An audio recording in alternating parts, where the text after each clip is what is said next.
Taman Nasional Everglades, Amerika Serikat. Everglades. Rawa-rawa yang luas memanjang, melintasi sebelah selatan dari semenanjung di negara bagian Florida di Amerika Serikat. Hanya ada 2 musim subtropis di Everglades. Kering di musim panas, dan basah di musim dingin. Siklus air Everglades tahunan menopang kekayaan alam dan keragaman ekosistemnya.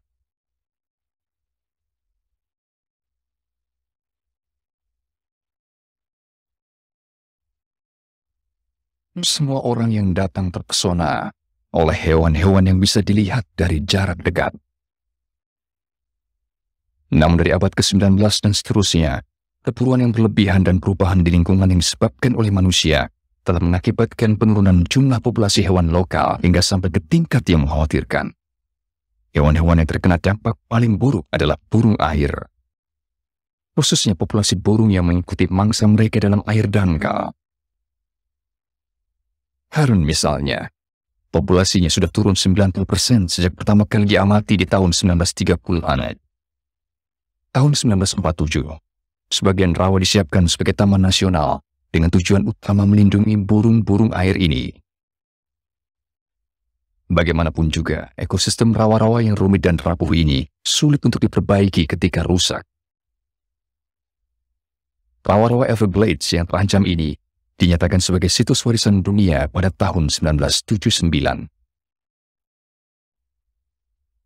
Di ujung sebelah selatan semenanjung Florida, tutup oleh tanah rawa berumput subtropis.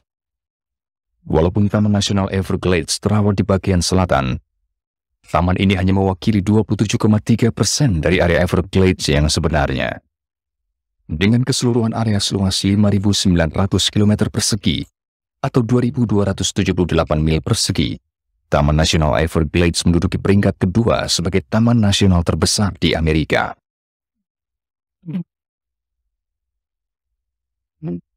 Saat musim hujan di daerah Florida, air mengisi danau lokal yang bernama Danau Okeechobee. Air danau yang berlebihan ini adalah sumber untuk sungai-sungai kecil yang mengalir ke tanah basah.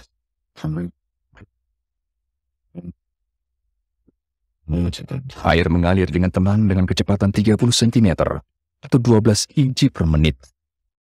Air ini menempuh jarak 160 km atau hampir 100 mil untuk mencapai pantai Florida. Mengairi rawa hutan belantara di sepanjang jalan.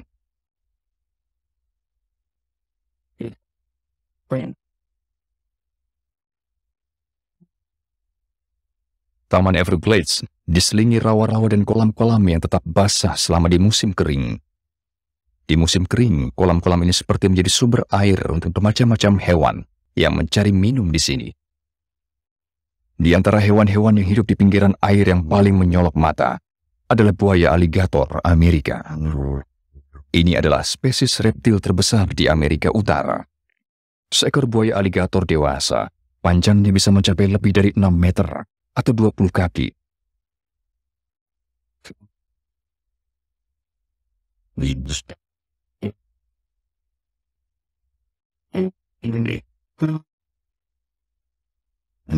Pada akhir bulan Mei, adalah waktu bagi aligator untuk bercumbu. Panggilan ini bisa terdengar hingga ke seluruh daerah rawa-rawa dan memberi tanda awalnya musim kawin tahunan.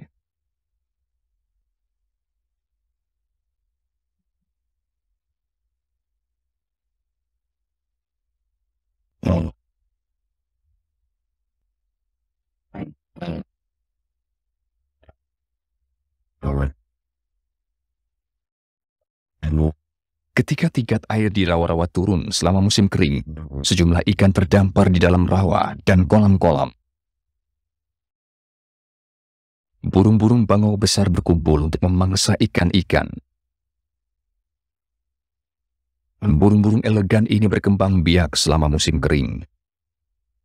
Berkembang biak di waktu seperti ini mempermudah para induk burung menyediakan makanan untuk anak-anak mereka sebanyak yang dibutuhkan.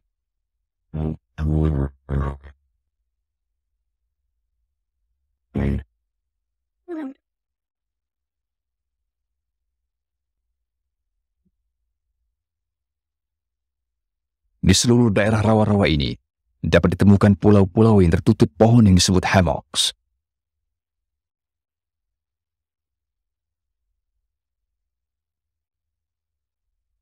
Rusa berekor putih menggunakan hammocks untuk menghindari predator, sekaligus tempat berlindung dari panasnya sinar matahari.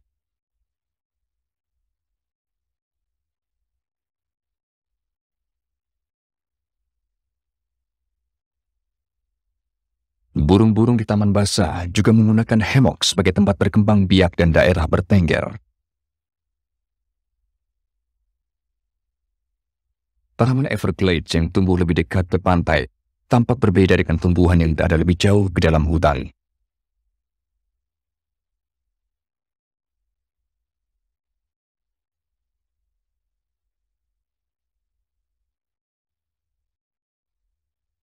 Di daerah pantai ini, air segar tanah basah bercampur dengan air laut Teluk. Tempat ini menjadi salah satu hutan mangrove terbesar di dunia.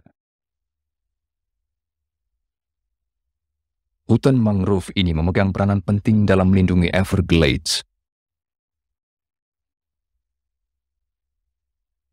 Jaringan yang terjalin rumit dari akar mangrove ini membuat lumpur pada garis pantai stabil. Pohon-pohon mangrove melindungi daerah rawa-rawa dengan mencegah erosi dari hubungan langsung dengan ombak dan arus dari laut. Daerah-daerah pantai Everglades adalah habitat yang sangat cocok untuk burung. Makanan bergizi dibawa oleh air rawa yang segar yang mengalir ke tempat ini digabungkan dengan daun-daun mangrove yang membusuk, membuat air ini kaya dalam plankton. Pantai Everglades menawarkan jamuan ikan dan kerang-kerangan. Burung-burung yang menghuni tempat ini memiliki sedikit masalah dalam menemukan mangsa. Burung yang terbang dengan tenang di atas kepala ini adalah burung pemangsa ikan yang disebut osprey. Kuku-kukunya mencengkram ikan segar untuk makanannya. Mungkin nanti akan dimakan dalam sangkarnya yang berada di cabang-cabang pohon mangrove.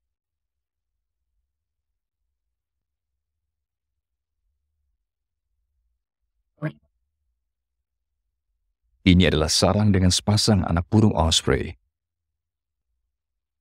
Walaupun besarnya hampir sama dengan induknya, anak burung osprey masih harus mengembangkan kemampuannya memburu mangsanya sendiri dengan bergerombol di laut dengan hasil buruan.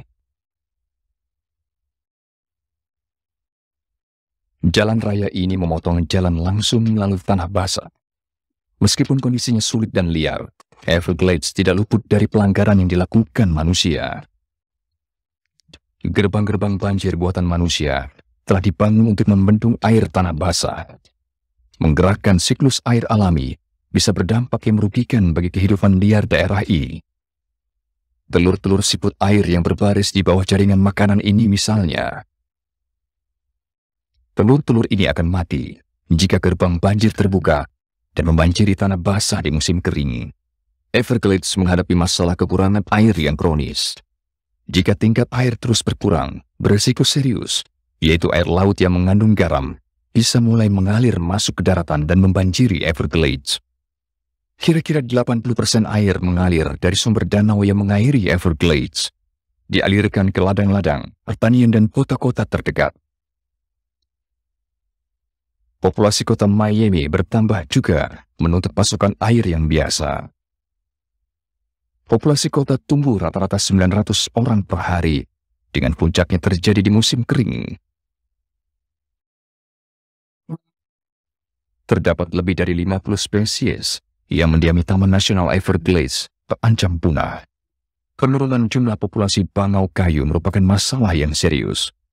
Tahun 1930-an, terdapat sekitar 3.000 bangau kayu tinggal di sini.